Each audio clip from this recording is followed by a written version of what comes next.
Hello everyone, and welcome to this FL Studio tutorial. This will be like a two-part series. In this first episode I'll be showing you around FL Studio, how to use it, all that good stuff, and in the next episode I'll be showing you how to start making your songs, and we'll do some theory in that as well, some music theory, and it should be lots of fun. So yeah, let's get started. First of all, we have the channel rack right here, and to bring it up, all you have to do is click this little button. And by the way, if you want to see what you're hovering over, just look in this screen right here and it'll show you. So first thing, channel rack. This has all your channels or instruments, or if you want synths, if you want to add a synth, you can just right click, click insert, and then once you've got Silent or Nexus or whatever, you have to download those separately. You can get up here. I'll put a link to how to download them, how to crack them if you want to crack them in the description. But yeah, there it is. That is one synth and then 4 percussion instruments right there in the channel rack. And to try out the instrument, all you have to do is press Q or any button on your keyboard. Then, as you can see on the side here, there are a couple numbers. You might be wondering what these are. These are to route this channel or whatever channel you want to a certain insert on the mixer track. So I'll explain what this is. The mixer track is the mixer is the section of FL Studio where you can add plugins. These like alter your audio to make it sound better or to make it fit with the rest of the song. So I put this automatically. FL Studio has put the kick, clap, and hat and snare in 1, 2, 3, and 4. I like putting my melody into insert 10. I just like it organized like that. You can do it however you want. But I'll go through some stuff on the mixer a bit later. Next thing is the library, or the all packs and all that. These are your instruments. You can download them, heaps of them off the internet. You could just look up free samples. The instruments are called samples, by the way. So you just look up free EDM samples and it'll come up with heaps of them you can download. My favorites I've put into special folders. So I like this kick 808. So I'll swap that with the kick art that was already there. I will then add this snare, and I will add this hat, or maybe I feel like you can just click on them, by the way, to test them out.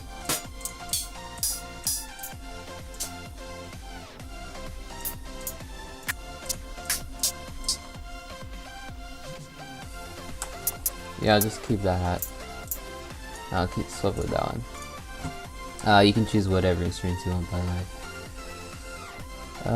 What else? Now I'll delete the clap, I don't really need it. So, this is your channel rack. This is the pattern. This is, this whole thing is called your pattern. Whatever you write on here is your pattern. These lines right here is the step sequencer. So, each color is 1 beat. And then up here you can change how many beats there are per minute. This is called the tempo, and you can change it. It's in 130 beats per minute right now.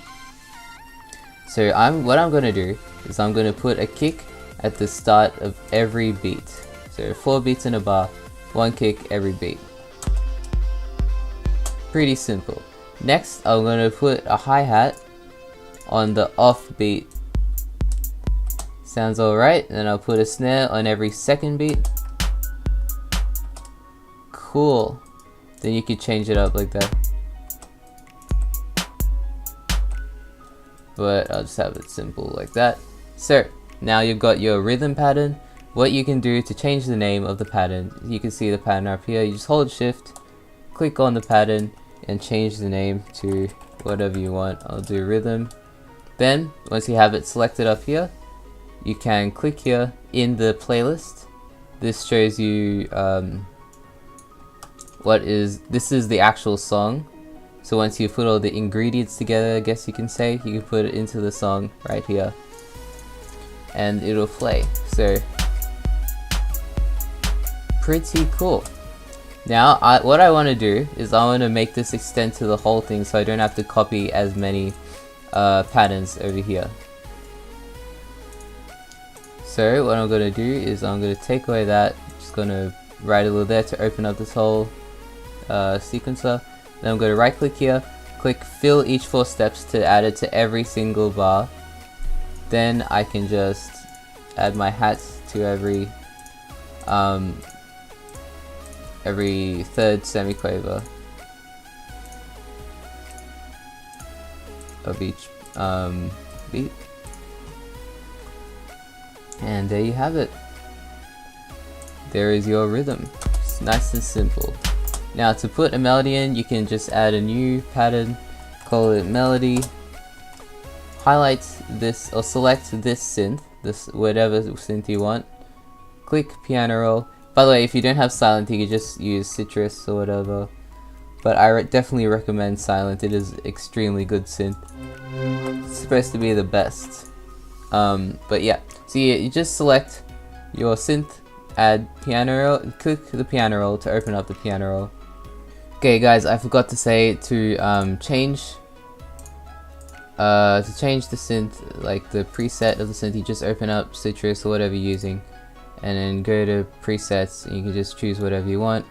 If you're using silent, you can just click that, choose your preset, whatever. I'll show you how to use all these in a different video.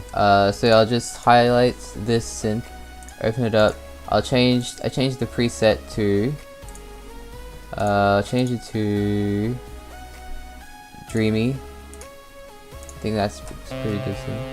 Yep, so I'll just make a couple chords.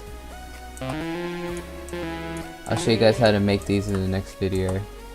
So I'll do C, G, A minor, then an F major.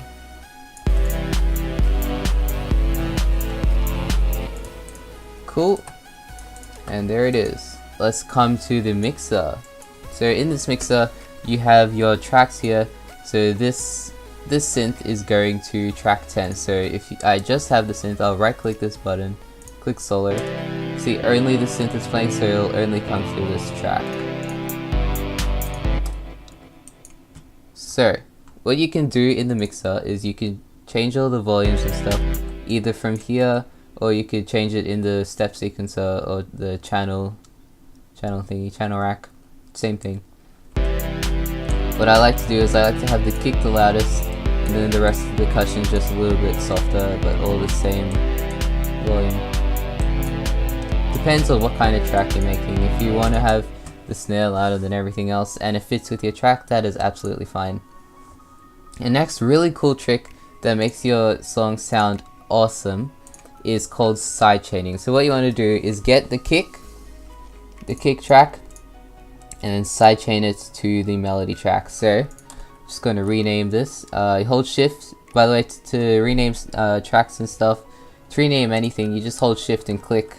So I'll just rename that synth just to give you an example. Rename that kick, hat, and snare.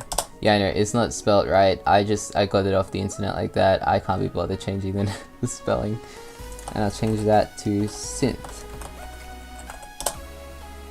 So I'm going to sidechain this kick to the synth. So number 10 right here. So you right click on the arrow, click sidechain to this track. There it is, that's sidechained. You can see the wire thingy. So you open up one plugin by clicking the arrow right here, or any one of these arrows. I like to put the limiter at the bottom, then you click select, and then fruity limiter right there. Click comp, add the sidechain. Don't worry, you'll memorize this pretty quickly because you'll be using it for a lot for your songs. Then you just pull down the threshold, put up the ratio. You can adjust how like well this works using the threshold and the ratio. Then let's have a listen. Can you hear the volume of the melody ducking as the kick plays? You can see it right there, it's visualized. Now if I had and it's also visualized here. So if I had lots of kicks at the start, you can see it changing the volume of the melody of the chords. So yeah, sounds really nice if the chords or the melody like ducks behind the kick. It just makes that like the center of your track. So yeah guys, hope you enjoyed. I'll see you in the next one where I will show you how to make a song and how to make it sound good with a little bit of music theory and stuff. It won't be too hard. And yeah, I'll see you guys in the next one.